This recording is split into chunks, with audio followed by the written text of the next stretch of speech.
L'automédication, dans le cadre de la douleur, fait partie des problèmes de santé publique majeurs. Pour un individu lambda, l'automédication consiste à avoir recours à un médicament de sa propre initiative ou de celle d'un proche, dans le but de soigner une affection ou un symptôme qu'il a lui-même identifié sans avoir recours à un professionnel de santé. En 2019, l'automédication fait état d'un budget total de 2 milliards d'euros en France. Les principaux médicaments utilisés restent les antalgiques qui représentent à eux seuls 433 millions d'euros.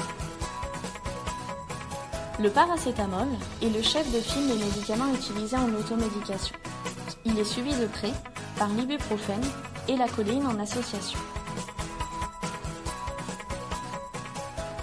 Afin d'éviter les problèmes de surdosage ou de détournement, les autorités ont mis en place des mesures drastiques.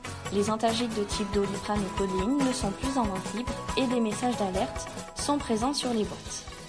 Cependant, vous pouvez vous-même prendre quelques précautions lors d'utilisation d'antalgiques.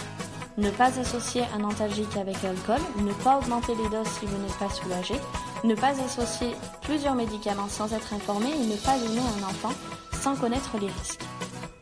Enfin, pour une automédication responsable, rien de mieux que de respecter quelques règles d'or.